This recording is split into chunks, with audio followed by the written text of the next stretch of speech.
Auspicia Impacto Económico. RSB. Protección Catódica del Comahue. Sancor Seguros. El análisis económico en este segundo bloque del programa. ¿Cómo puede impactar el supercepo en la actividad económica? Lo analizamos con Pablo Guido, doctor en economía. Hola Pablo, ¿cómo estás? Gracias por tu tiempo para Impacto Económico. Hola Daniel, ¿cómo andás? Gracias por la comunicación. ¿Por qué el gobierno comenzó a tener este drenaje de reservas de dólares del Banco Central y que llevó a la implementación de este supercepo? Bueno, esto es algo habitual en Argentina cuando suceden determinadas cosas que ahora te voy a comentar, y es de manual. ¿Qué es lo que está pasando en Argentina desde, te diría, principios de año, básicamente? Que la cantidad de dinero se ha multiplicado a una velocidad muy grande por diferentes motivos, fundamentalmente para financiar el gasto público y de manera mucho más, a una velocidad mayor con la pandemia y la cuarentena, que hizo que el gasto público se incrementara en rubros muy importantes, sociales, subsidios, etc. Y por otro lado, el Banco Central tratando de defender un precio, si bien no hay un precio fijo de la divisa, del dólar es cuasi fijo, porque tiene pequeñas devaluaciones, no más del 2, 2,5% mensual. Entonces, vos que tenés un atraso cambiario, porque estás emitiendo a un ritmo mucho mayor, ese atraso cambiario significa que el dólar se abarata, y la gente compra lo que está barato. Es decir, y eso es lo que ha generado fundamentalmente el drenaje de divisas. Ahora, te comento algo, Daniel, para poner una fecha, ¿no? Agosto del año pasado, desde el día posterior a las PASO, ¿no? Las primarias, hasta julio, el superávit comercial de la balanza comercial, es decir, las exportaciones fueron mayores a las importaciones en casi 19.000 millones de dólares. Y a pesar de eso, la pérdida de dólares de las reservas fue no de todas las reservas, pero las ventas que tuvo que hacer el central, de alrededor de 7.000 millones de dólares. Fíjate, es decir, ni siquiera alcanzó con ese superávit comercial para ir rellenando esas reservas. Es decir, la salida fue mucho mayor que el ingreso de reservas al país. Ahora, ¿qué efectos puede tener este supercepo en la actividad económica, en la inversión? ¿Cómo impacta? Bueno, ese es un punto muy importante el que haces, Daniel, porque ya lo vivimos entre el 2011 y el 2015, un derrumbe de la inversión como consecuencia de un cepo, te diría, de características similares a la que está teniendo actualmente. Cuando vos prohibís la salida de dólares, el ingreso se hace más lento. Te diría que, Daniel, lo extraño de todo esto es que el presidente actual lo entendía muy bien y lo ejemplificó con una puerta giratoria a la cual le ponías una piedra. Es decir, quitabas la salida, pero también limitabas o le ponías una barrera a la entrada.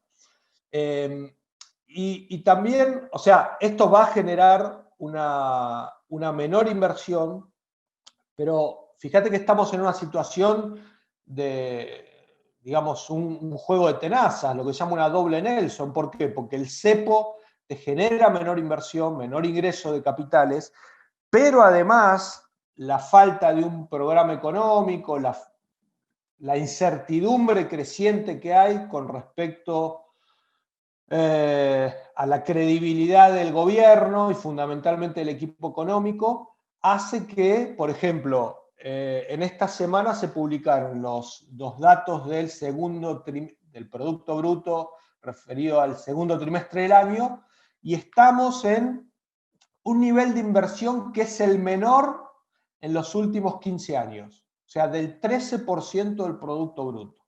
O sea, ni siquiera en la crisis del 2009, la crisis externa que nos afectó obviamente, llegamos a un nivel tan bajo de inversión. ¿Y eso qué significa?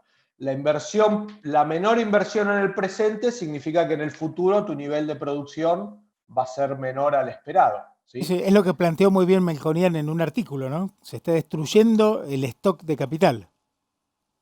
Claro, y esto, si bien no lo ves inmediatamente, pero en el futuro te va generando efectos, y el efecto fundamental es que te vuelves menos productivo, puedes pagar menos salarios, etcétera, etcétera. Ahora, el ministro Guzmán planteó que el cepo es una medida de transición. ¿Tu opinión? Bueno, no es la primera vez que esto podría suceder, que, a ver, durante el Plan Austral se lanzaron también medidas de estas características, las que se llaman heterodoxas, ¿no? Controles, algún tipo de control de precio, control de cambios, etcétera, pero acompañado de un programa económico. Es decir, acá lanzan el control o profundizan el control de cambios, que no es otra cosa que un control de precios, un precio máximo a la moneda, a la divisa, al dólar, pero sin ningún programa económico atrás, con lo cual te genera el efecto contrario al buscado, porque el ministro habla de mejorar las expectativas, aumentar la certidumbre, etcétera, etcétera, pero si solo mandás, es como mandarlo, como se dice, ¿no? Mandar los soldados de a uno, saliendo de la trinchera de a uno, es decir, no sirve para nada, vos tenés que mandar un programa económico y acompañarlo eventualmente por medidas de estas características para, sí, ganar un poco de tiempo. Pero Ahora, te digo, esto en el aire, en el vacío, no te sirve claro, para nada, claro, porque lo que estamos viendo, si bien es prematuro, que desde hace una semana que se lanzó el cepo, la salida de dólares continúa. claro. Ahora, ¿considerás que existe una relación entre este super cepo, esta mayor intervención del Estado en el mercado cambiario, y empresas que se están yendo de la Argentina? Ejemplo, Falabella, uno de los más conocidos. Te diría que esta medida de profundizar el cepo le hace, digamos, le confirma a las empresas que Argentina no es un lugar rentable. Porque previo al cepo ya tenías un nivel de, es decir, los costos de producir en Argentina eran ya astronómicos. La mayor carga tributaria del planeta, 70.000 regulaciones, una economía cerrada. Estamos entre los 3, 5 primeros países con mayor inflación del planeta. A ver, desde agosto del año pasado, que ya, digamos, la elección primaria ya había determinado un nuevo gobierno prácticamente, un nuevo gobierno que tiene un historial de 12 años previos, de 3 gobiernos, que no fueron un gobierno, se puede decir, muy amigable respecto a las inversiones. Es decir, lo que tenemos en este cuarto gobierno kirchnerista es una confirmación de lo que ya sabíamos, que había ciertas dudas, y yo te digo, quizás por eso las empresas le dieron una chance a Alberto Fernández en el primer semestre de gobierno, pero los primeros 3, 4 meses, pero ya digamos que le bajaron la persiana, ya tienen todas las luces rojas prendidas y se imaginan proyectan un escenario para Argentina no rentable para sus negocios. Ahora, normalizar el mercado cambiario requiere de un plan integral. ¿Coincidís? O sea, medidas aisladas creo que ya no hay margen, ¿no? Normalizar es estabilizar el tipo de cambio. Y para estabilizar el tipo de cambio, vos tenés que hacer que la incertidumbre o la demanda de pesos no se te desplome, y para eso le tenés que dar una proyección a los tenedores de pesos que el peso no se va a devaluar como se está devaluando, y para eso necesitas que el Banco Central emita menos dinero, y para eso necesitas que el déficit fiscal se reduzca, y para que el déficit fiscal sea menor, como tenés una presión tributaria histórica, récord, para cerrar el déficit necesitas bajar el gasto. Eso por un lado. Y por el otro lado necesitas que en el mercado cambiario, además de que por el lado este de la mayor demanda de pesos, o te lo pongo al revés, la menor demanda de dólares por incertidumbre, se te genere, por otro lado, un ingreso de dólares.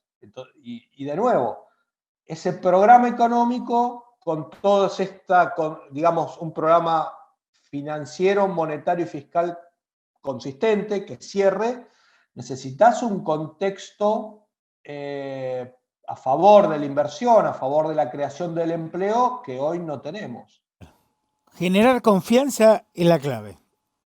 Sí, pero no es decir, bueno, ahora vamos a generar confianza, como dice el gobierno o dice el ministro de Economía. ¿Tenés?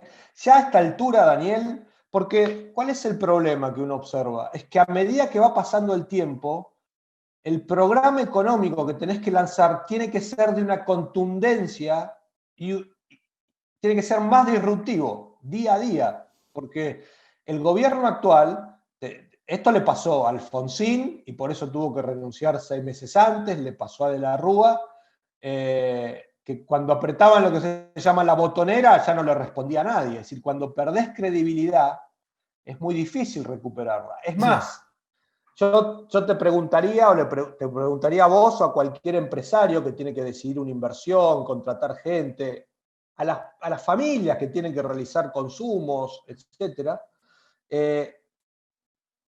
Si el gobierno, este presidente y este ministro de Economía lanzaran un plan, digamos, consistente, ¿le creeríamos o no? Y yo tengo dudas. ¿Por qué? Porque hasta ahora no han demostrado, digamos, que están convencidos de que tienen que hacer otra cosa y por eso pierden credibilidad. Por eso te digo, el ministro de Economía a mí me parece que ya está totalmente limado en su confianza, no tiene ninguna credibilidad. Sería adecuado que el presidente, que es el que tiene la llave de todo esto, el gabinete, hiciera un cambio de gabinete, fundamentalmente el cambio de gabinete económico, y lanzara, así como lo hizo Alfonsín en su momento, Menem en el plan de convertibilidad, y tantas, te diría Perón en el año 52, para poner, digamos, Claro. un plan, un plan, ¿sí? Un plan Claro, 180 integral, grados. vamos a llamarlo. Claro.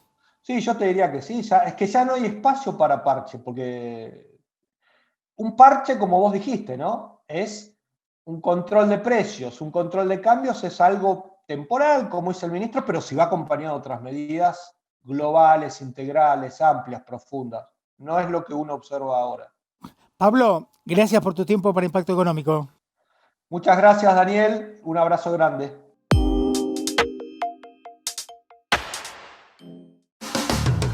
Somos un equipo de empresas que colaboran entre sí para generar soluciones de ingeniería, tecnología de la información, inspección de obras, capacitación y management. Cluster CIAD, el equipo que lo hace posible. 1000 horas haciendo dedo. Una mochila enorme y pesada. Los guisos no se parecen mucho a los de mi abuela. Frío de día y bajo cero de noche. ¿Qué me gusta de todo eso? Que de cada viaje me llevo algo hermoso. Todas esas experiencias que siempre están conmigo. Medife.